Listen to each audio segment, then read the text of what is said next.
25장부터 29장까지는 히스기야 왕, 유다의 히스기야 왕이 약 250년 전입니다. 솔로몬이 쓴 이 잠언의 말씀들을 편집하고 또 그것을 모아서 자신을 비롯한 신하들 그리고 이스라엘 백성들에게 교훈집으로 가르치기 위해서 모아놨던 모음집이라고 밝힙니다. 30장에 가면 이 말씀은 야게의 아들 아굴의 잠언이니라고 해서 또 다른 잠언의 모음집으로 소개를 합니다. 다시 말해서 이걸 밝히는 이유가 히스기야 왕이 종교개혁 아닌 종교개혁을 일으키고 하나님 앞에 바로 서겠다라고 했던 것과 무관하지 않을 것이다 라고 생각이 들고요. 어쨌든 솔로몬의 잠언이라고 설명은 하지만 그 잠언 안에는 여호와를 경외하라 또는 하나님께서 원하시는 길을 생명의 길을 걸어가라 라고 하는 이 말씀이 히스기야에게도 소중했다는 얘기입니다. 단순히 솔로몬이라고 하는 지혜의 왕이기 때문이 아니라 하나님 앞에서 어쩌면 다사다난했던 파란만장했던 삶을 살았던 한 사람의 왕으로 자신의 손족이긴 하지만 그 왕의 그냥 순탄하고 정말 하나님 말씀대로만 살았다면 아마 교훈이 덜했을지 모릅니다. 그러나 하나님께서 주신 지혜 또 부귀 영화를 헛된 것에 세상적인 것에 소비하며 살았던 그리고 자신이 무엇을 잘못했고 무엇이 가장 소중한 것인지를 나중에 깨달은 그 솔로몬이 편집해서 모은 그 잠언집을 자신뿐만 아니라 신하들과 백성들에게 가르치고 또 그것을 통해서 이스라엘을 세우려고 했다라고 하는 것을 우리가 엿볼 수 있습니다. 우리가 읽은 말씀 12절까지의 내용은 먼저는 왕에 대해서 그리고 신하에 대해서 그리고 마지막 이스라엘 백성들에 대해서 어떻게 하나님 앞에 서야 하며 어떻게 살아야 하는지에 대해서 가르쳐 주시는 교훈의 내용이라고 할 수 있을 겁니다. 먼저 2절부터 3절에는 하나님은 자기 자신에 대해서 사람들이 알고 순종해야 될 것은 드러내시지만 온전히 보여주시지는 않는다라는 내용인데요. 당시에는 온전히 드러내어지지 않는 이런 부분들, 그러니까 우리가 이해할 수 있는 하나님을 안다 말할 때 그 아는 범위가 사실은 지식에 해당되는 건데요. 많이 알면 알수록 더 지혜롭고 지식 있는 자라는 평을 받아왔습니다. 그렇게 따지면 솔로몬은 참 많이 아는 하나님에 대해서 그 지혜로 많이 아는 사람이 되어야 돼요. 근데 솔로몬의 잠언을 보면 하나님이 다른 사람과 비교할 수 없을 만큼의 지혜를 솔로몬에게 주셨음에도 불구하고 솔로몬은 하나님을 아는데 한계가 있다고 말을 해요. 왜 알려고 노력을 안 했겠습니까? 하나님에 대해서 눈으로 확인할 수 없고 우리가 귀로 듣거나 확인할 수 있는 한계가 있잖아요. 자신이 왕이고 하나님께서 나에게 지혜를 주셨으니까 당연히 다른 사람들보다는 더 많이 하나님을 알아야 해요. 그런데 정작 자신이 아는 것은 극히 제한적이라는 거죠. 하나님이 알려주시는 것까지만 알 수밖에 없는, 그러니까 하나님이 자신에 대해서 무엇을 알려주시겠느냐, 심지어는 하나님의 정확한 이름도 알지 못하고요. 하나님의 나이 알고 있는 사람이 누가 있어요? 어떠한 사람도 하나님은 이것에 대해서 말씀을 하지 않으시니까요. 또 하나님은 영원하시다 이 한마디로 하나님의 나이가 무의미하니까요. 그러니까 하나님에 대해서 안다라는 것은 결국 하나님이 가르쳐 주신 것 거기까지만 아는 겁니다. 그 이상은 알 수도 없거니와 또 우리가 알아야 할 이유도 없는 거죠. 그러니까 알지 못하다라고 하는 하나님이 숨기셨다라고 하는 것 우리가 그 숨긴 것을 알 수 없다라는 것만으로도 하나님은 경외받으시기에 합당하신 분이다라고는 설명을 솔로몬은 합니다.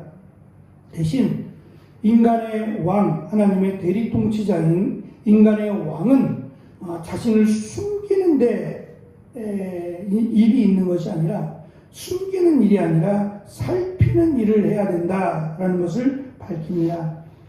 왕의 마음은 하늘의 높음과 땅의 깊음 같아서 백성은 도저히 그 마음을 헤아릴 수 없다라고 하는 이 말은 백성들에게 왕에 대해서, 왕이 하여와 같은 은혜와 백성들을 사랑하는 마음, 이것을 얼마큼 드러내느냐, 얼마큼 백성들을 살피느냐에 따라서 왕을 알겠지만, 하나님의 대리통치자라면 하나님이 왕에게 그 이스라엘 백성들을 다스리도록 허락하셨다면 분명히 왕은 백성들을 향한 사랑의 마음, 백성들을 향한 은혜의 마음이 있을 것이라는 거죠. 그러니까 그 마음을 가지고 있으라는 것이고, 또 한 가지는 백성들에게 왕에 대한 음모나 역모를 꾸미지 말라고 하는 경고의 말이기도 합니다. 왕을 다 알지 못하면서 오해하고 짐작해서 왕에 대해서 불만을 표시하거나 불평하지 말라고 하는 의미이기도 합니다. 두 번째는 왕과 신하에 대한 내용인데요. 솔로몬은 왕을 섬기는 자들 중에 악인을 제거하라고 말합니다. 주변에 가장 가까이 두는 신하가 악하지 않도록, 그가 악한 것을 계획하지 않도록 악인들을 곁에 두지 말라고 하는 내용으로, 은에서 찌꺼기를 제거하듯, 그래서 순전한 그러한 좋은 도구들, 그릇들을 만들어내려면 순전한 은이 있어야 된다고 합니다. 불순물이 들어가게 되면 나중에 다 만들고 나서 지저분해 보이고 또 견고하지 않아서 결국은 다시 처음부터 만들어야 된다는 얘기입니다. 그래서 가장 신중하게 은에서 찌꺼기를 걸러내는 일을 가장 신중하고 중요한 일로 삼는 것처럼, 왕은 항상 자기 주변에 악인을 곁에 두지 말라고 가르치고, 세 번째, 신하들에게 또는 백성들에게는 왕 앞에서 이렇게 처신하라는 내용으로 설명을 합니다. 특별히 왕 앞에서 스스로 높은 채 하지 말라. 특별히 예수님께서 하신 말씀 중에 잔치에 가거든 내가 스스로 높다고 해서 초대한, 잔치를 배설한 그 주인 옆에 앉지 말라는 거죠. 이미 주인은 마음속에 이 잔치를 배설하고 중요하다 여길 만한 사람을 마음에 두고 있다는 거예요. 근데 자신이 높다고 해서 그 주인 옆에 가서 앉는다면 주인이 여긴 당신 자리가 아니오, 당신은 저쪽 가서 앉으시오 라고 오히려 다른 곳으로 몰아낼 때 얼마나 많은 창피를 당하겠느냐. 차라리 말석에 끝쪽에 가서 앉으라는 거예요. 그러면 주인이 왜 거기 앉으셨냐고 이쪽으로 와서 내 옆에 앉으라고 할 때에 그가 많은 사람들로부터 존경을 받고 높임을 받지 않겠느냐. 그러니 왕 앞에서 잘난 체 하지 마라, 스스로 높은 채 하지 말 것을 당부합니다. 네 번째는 백성들에게 해당되는 것으로 소송에 대한 부분입니다. 살다 보면 다툼도 있을 것이고 또 소송을 제기해야 될 경우도 생기게 되겠지만, 가능하면 할 수 있다면 소송하지 말고, 또 해야 된다면 서두르지 말고 신중하게 해야 될 것과, 소송을 진행하면서 부득이하게 소송을 할 때는 소송을 진행하면서 그 소송을 하고 있는 그 사람의 비밀을 누설하지 말라는 거예요. 다툼이야 어쩔 수 없는 소송을 할 수밖에 없지만, 그 소송을 진행하는 중에 상대방의 비밀이나 약점을 발설하게 되면 원수가 된다는 거죠. 그러면 이 소송이 끝난 뒤에도 회복되지 않는다는 겁니다. 결국은 애들 싸움이 어른 싸움이 되고, 어른 싸움이 지파의 싸움이 되는, 당시에는 시족사회다 보니까 한 개인의 이 문제가 확산이 되어서 결국은 서로 원수가 되는 이런 끔찍한 결과를 갖게 되니까 가능하면 소송하지 말고 스스로 잘 문제를 해결할 것을 가르칩니다. 마지막 5번째의 교훈은 경우에 합당한 말을 하라는 거예요. 왕에게도 신하에게도 그리고 백성들에게도 모두 해당되는 말입니다. 이 경우에 합당한 말이라고 하는 의미는 때와 장소에 적합한 말이라고 하는 뜻으로 시기적절한 말이라고도 할 수 있습니다. 우리 성경뿐만 아니라 대부분의 성경은 이렇게 경우에 합당한 말을 하는 사람을 마치 은쟁반에 담긴 금사과와 같다라는 식으로 번역을 했습니다. 11절에 은쟁반의 금사과니라 라고 번역을 했는데 사실 사과는 우리의 과일이에요. 아시안 쪽의 과일이고 이 사과가 당시 솔로몬 시대에는 가나안에서 경작되지 않았답니다. 그러니까 의외인데 저희가 갔을 때 남아공에 갔을 때도 그런 얘기를 들었어요. 홍옥이라고 해서 그 종류인데 조금 우리가 먹던 사과하고 달라요. 우리가 먹는 사과와 좀 다른 맛이긴 한데 사과가 굉장히 반가웠는데 흔하지 않아요. 오히려 열대과일이 더 많고 사과는 흔하지 않고 사과가 원래는 없었는데 사과가 들어와서 이제 한국 사람들도 많이 살고 뭐 중국 사람들도 아시안계 사람들이 많이 살다 보니까 그 사람들이 요구하는 과일들이 있지 않겠어요? 그리워하잖아요. 우리는 사실은 저는 배를 그렇게 배를 좋아하시는가 모르겠어요. 근데 배는 좋아하는 분들은 굉장히 좋아하겠지만 좀 맛이 새콤달콤하기보다는 그냥 배 맛이잖아요. 근데 배가 없어요. 남아공뿐만 아니라 뭐 다른 나라에서도 이 배는 참 보기 드문 과일 중에 하나입니다. 우리에게서는 익숙한 과일이지만 다른 나라에서는 참 보기 드문 배예요. 그래서 배가 먹고 싶다고 하는 분들이 많은데 한 번도 배를 본 적은 없는 것 같아요. 남아공에서도 마찬가지로 이 가나안 지역에서는 의외로 사과가 재배되지 않았답니다. 그럼에도 은쟁반의 금사과니라 라고 한 것은 우리식의 번역이고, 그러면 무슨 과일이냐? 사실은 열대과일 중에 사과와 비슷한 그런 과일들 또는 솔로몬이 정말 탐낼 만한 여러 가지 사연이 담긴 과일들이 있잖아요. 그런 과일들을 설명했을 것이다 라고 주장하는 이들도 있고, 또 한편으로는 이 말 은쟁반의 금사과니라라고 설명하니까 사과가 금색 모양의 금색을 가진 그런 사과라면 더욱 이상하잖아요. 그래서 이 말은 은쟁반이라고 하는, 그러니까 불순물이 들어가 있지 않은 깨끗하고 순전한 아주 예쁜 그런 은으로 만든 쟁반에 이 과일들이 조각된 금으로 과일들을 새긴 그런 조각이 은쟁반에 담겨 있다면 얼마나 아름답겠어요.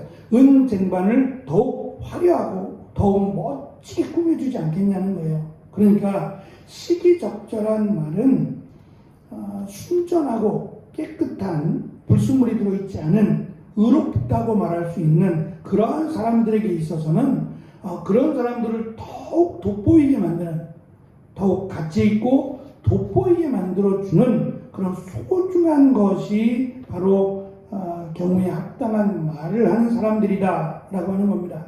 그 예가 하나 나오는데 12절에 보면 한 가지 예로 지혜롭게 말하는 사람의 책망인데, 지혜롭게 말하는 사람이 때로는 나에 대해서 이건 아니다, 이건 잘못됐다 라고 책망할 때에 그것을 귀담아 듣는 사람은 마치 최고급 금으로 만든 반지나 정금 장식을 착용한 것보다 더 귀하다는 거예요. 사실 이러한 내용은 시대를 막론하고 모두에게 해당되는 거라 생각합니다. 사람들은 자신을 꾸미고 자신의 가치를 드러내기 위해서 많은 노력들을 합니다. 우리가 아는 우리라고 하니까 죄송한데 제가 아는 브랜드들은 그냥 제가 아는 선에서의 브랜드입니다.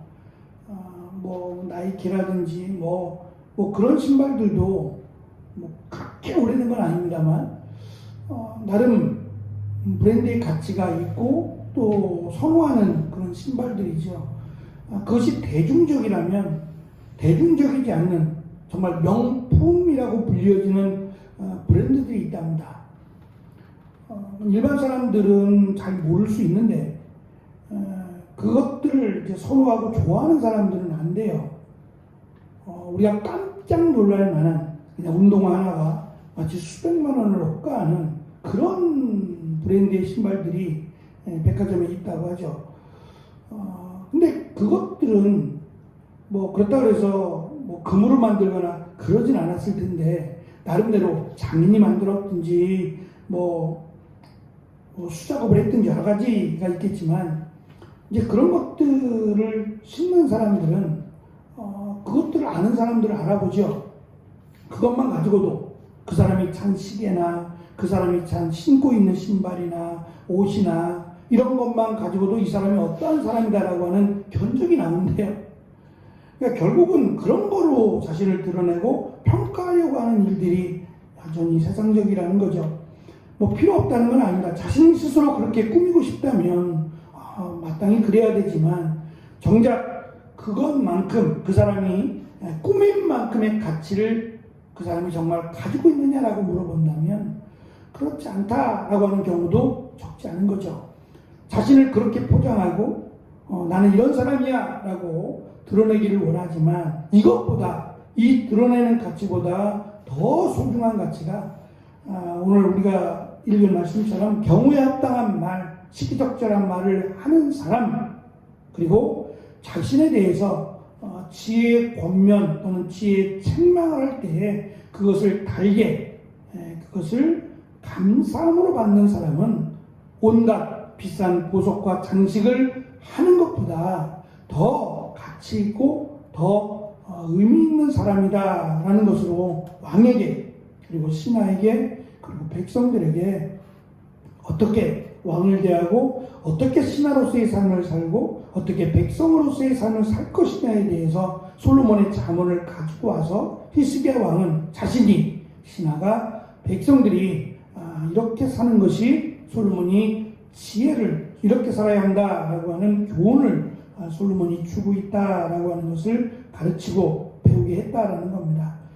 시대를 막론하고 하나님 앞에서 우리도 솔로몬이 가르쳐준 이 교훈의 말 앞에서 지혜롭게 그리고 특별히 말하는 부분에서 믿음의 덕을 쌓을 수 있는 귀한 오늘 하루가 되시기를 또 한 주간을 잘 마무리하는 귀한 날이 되시기를 축원합니다. 기도하겠습니다.